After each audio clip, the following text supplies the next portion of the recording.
আর আপনি এসব কি করতে? Don't call me sir. আপাতত তুমি আমাকে স্যার বলবে না। সোনিয়া যতক্ষণ পর্যন্ত এখানে না আসতেছে, এসে আবার চলে না যাচ্ছে, ততক্ষণ পর্যন্ত তুমি আমার বস, আমি সামান্য একজন ভাঙারিওয়ালা, দ্যাটস ইট। স্যার ছোট মুখে বড় কথা বলতে বাধ্য হচ্ছি, কিন্তু আপনি এসব কি পড়ছেন আর এসব কি করতেছেন? মানে বোতল টুকাই নিয়ে আসছেন, আপনার মতো একটা মানুষ বোতল কুড়াচ্ছে, এইসব কেমন কাজ? আরে বাবা, তোমার এখন এত কিছু বুঝতে হবে না তো। আমি তো বলতেছি, আমি যেটা বলছি তুমি শুধু সেটা করো। সময়টা তুমি সময় এমনি বুঝে যাবা, ঠিক আছে? যেটা বলছি এতটুকু মাত্র। কিন্তু স্যার আপনি তো... কি ব্যাপার আপন? আলিফ, তোমার এই অবস্থা কেন? আর তুমি এসব কি করতেছো? ইয়ে মানে সোনিয়া, আমি তো একজন ভাঙারিওয়ালা। হোয়াট? তুমি একজন ভাঙারিওয়ালা? সিরিয়াসলি? সোনিয়া, তোর বার্থডে পার্টিতে যখন গিয়েছিল তখন তো কি হ্যান্ডসাম আর ড্যাশিং লাগতেছিল, দেখে তো আমি ক্রাশ খাইছিলাম। ভাবছিলাম তোর সাথে বিয়ে না হলে আমি ওর সাথে রিলেশন করব, কিন্তু এখন তো দেখতেছি এটা একটা ভাঙারিওয়ালা। ছি, আমি তো ভাবতেই পারতেছি না আমি এই ছেলেটাকে পছন্দ করছিলাম। আরে তুই কি অবাক হচ্ছিস? আমি নিজেই তো অবাক হয়ে যাচ্ছি। সামান্য একটা ভাঙারিওয়ালাকে আমি এতদিন ভালোবাসছি, মানে তাকে আমি বিয়ে করব এই সময় প্ল্যান করেছি?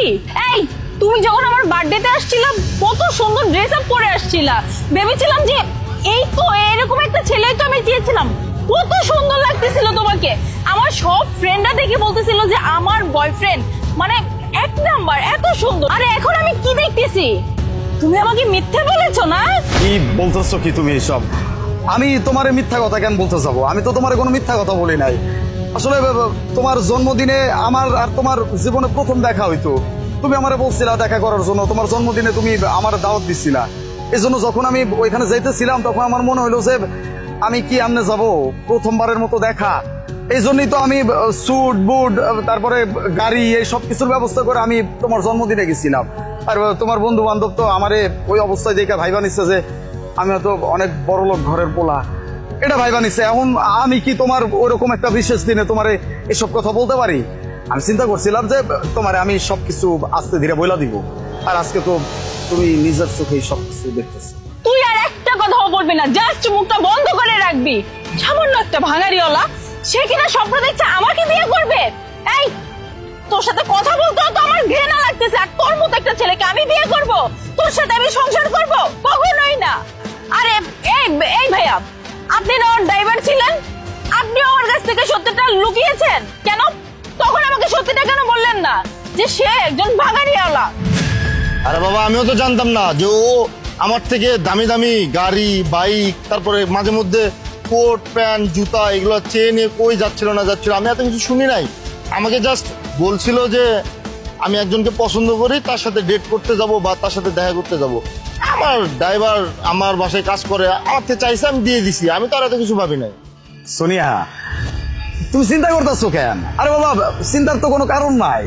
এই দেখো, আমরা তো একজন আরেকজনকে ভালোবাসি, তাই না? আমার হাত পা নাক কান চোখ মুখ সবকিছু তো ঠিকই আছে। যদি পরিশ্রম করি তাইলে ভাগ্য ঘুরতে কতক্ষণ লাগবো নাকি? আমি পরিশ্রম করে সবকিছু ঠিক করে দেবো। তুমি একদম চিন্তা করো না, তুমি খালি আমার পাশে থাকো। এই, কি বললে তুই? আমি তোর পাশে থাকবো? তোর মতো একটা ভাঙারিওয়ালার পাশে আমি থাকবো? আরে আজকের পর থেকে তো কোনোদিন আমি তোর চেহারাও দেখবো না। আর আমি কিনা থাকবো এই সামান্য ভাঙারিওয়ালার পাশে? সোনিয়া, তুমি এসব কি কইতেছো? আরে বাবা, আমরা তো দুইজনরা ভালোবাসি। এখন ভালোবাসার মানুষের কি আছে না আছে মানুষকে এটা দেখে? এটা তো দেখে না। ভালোবাসার মানুষ আছে, এটাই তো সব থেকে বড় কথা। দেখো, আমি সবকিছু ঠিক করে দেবো, তুমি খালি আমার পাশে থাকো। আমরা তো ভালোবাসি, ভালোবাসে সবকিছু করা সম্ভব। এই, তোর ভালোবাসা তুই তোর ওই পকেটে রাখ। আমি তো ভাবছিলাম তুই অনেক বড় লোকের একটা ছেলে, তোর অনেক টাকা পয়সা বাড়ি গাড়ি আছে, তাই আমি ভেবেছিলাম তোকে ভালোবেসে যদি বিয়ে করতে পারি তাহলে আমি ভালো থাকবো। আর এখন আমি কি দেখতেছি, তুই সামান্য একটা ভাঙারিওয়ালা। আমি তোকে বিয়ে করে আমার লাইফটা নষ্ট করে দেবো নাকি? তুই এখন এখানে দাঁড়াদাঁড়ি ভাঙারিওয়ালার সাথে কথা বলতেছিস, চল না এখান থেকে। হ্যাঁ, যাবোই তো। আমি আর এক মুহূর্ত এখানে থাকবো না। দাঁড়াও, যাওয়ার আগে একটা সত্যি শুনে যাও। কি আপন, এবার বুঝতে পারছো এখানে আসলে আমি কেন কি করছি? জি স্যার, আমি এখন সবকিছু বুঝতে পারছি, কারণ সবকিছু তো আমার চোখের সামনেই হচ্ছে, তাই না? আমাকে আর কিচ্ছু বুঝাই বলতে হবে না স্যার। তুমি হয়তো বুঝতে পারছো, তুমি হয়তো ক্লিয়ার হইছো, কিন্তু তারা এখনো ক্লিয়ার হইতে পারে না। ঠিক আছে, আমি তোমাদেরকে ক্লিয়ার করে দিচ্ছি।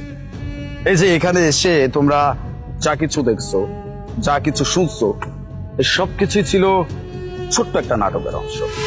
তার মানে তুমি ভাঙাড়িওয়ালা না, তোমার বাড়ি গাড়ি টাকা পয়সা সব আছে যেমনটা আমরা ভেবেছিলাম।